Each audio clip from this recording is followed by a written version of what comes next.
Welcome to my channel. In this video we will study verb and its type. Before knowing about verb and its types, you need to know what is a verb. So verb is a group of words that expresses an action, an event or a state. अब action भी हो सकता है, कोई काम भी हो सकता है, कोई event भी हो सकती है या कोई हालत भी हो सकती है. Action जैसे he eats, he runs, he speaks. Event जैसे he passed exams in the good marks, he built a house. ये event हो गया. और state जैसे he is a swimmer, I am a teacher.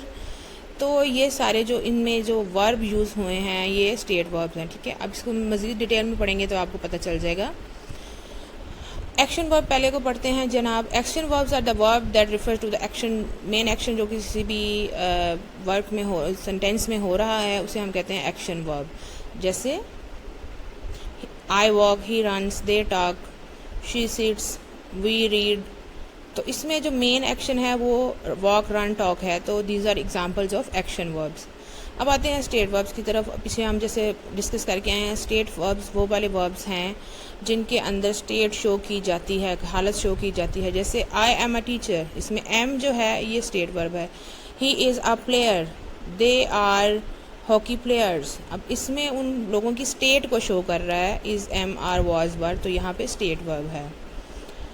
आगे आते हैं ऑक्सिलरी वर्ब या हेल्पिंग वर्ब. ये is, am, are, was verb, ये सारे हेल्पिंग वर्ब भी होते हैं, लेकिन यहाँ पे जब ये हेल्पिंग वर्ब होते हैं तो ये मेन वर्ब के साथ असिस्ट करते हैं मेन वर्ब को अपना मीनिंग कंप्लीट करने में. ठीक है, तो जब भी मेन वर्ब होगा साथ तो फिर साथ हेल्पिंग वर्ब आएगा. मेन वर्ब के बगैर हेल्पिंग वर्ब नहीं हो.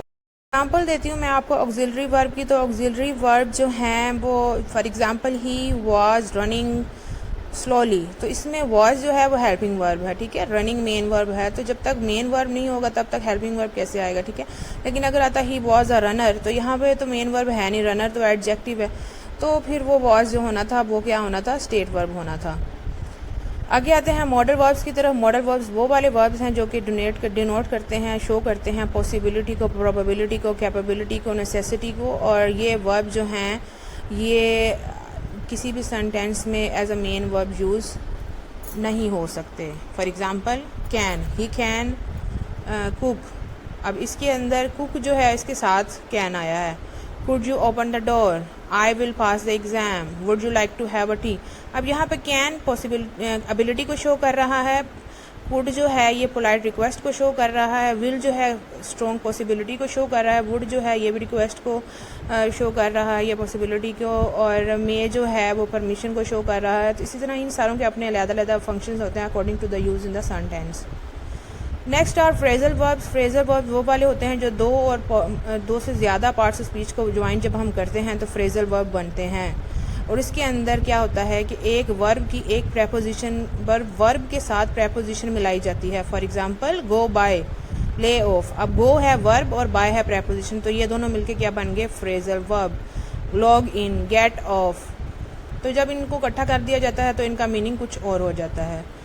नेक्स्ट है रेगुलर वर्ब्स. रेगुलर वर्ब्स वो वाले होते हैं जिनकी first, second, third form same होती है. और जो है ये फर्स्ट, सेकंड, थर्ड फॉर्म जब हमने according to the tense, according to the time हमने शो करनी होती है तो वो सेम होती है. जैसे हम रीड की एग्जांपल लें, सेलेना रेड द बुक. अब ये सिर्फ रीड सेम है, रेड हम सिर्फ इसकी प्रोनाउंसिएशन चेंज कर रहे हैं. ठीक है, इसी तरह अगर हम बात करें उसकी the gardener cut the grass, cut की first, second, third form same है. ठीक है, तो इसी तरह अगले हैं इर्रेगुलर वर्ब्स. इनकी first, second, third form different है, इसलिए इनको इर्रेगुलर फॉर्म वर्ब्स कहते हैं.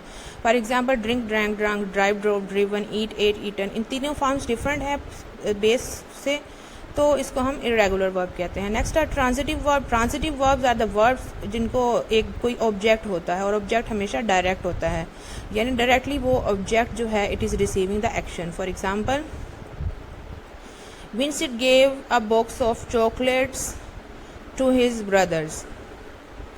अब विंसेंट ने क्या दिया, बॉक्स ऑफ चॉकलेट अपने भाई को दिया. अब बॉक्स ऑफ चॉकलेट जो है वो डायरेक्ट है, क्या दिया, डायरेक्ट ऑब्जेक्ट वो वाला होता है जो व्हाट का आंसर कर देता है. तो बॉक्स ऑफ चॉकलेट्स को आंसर दे रहा है, तो ये क्या है, ट्रांजिटिव वर्ब है.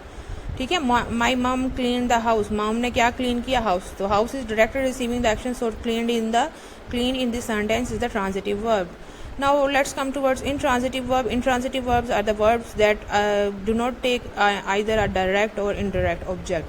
इनका कोई object नहीं होता, जैसे Susan laughed, she wrote, I cooked. इनका कोई object नहीं है, so these are intransitive verbs. Thank you for watching my video. I hope the verb and its types are clear. If you want to ask any question, you can ask me in the comment box.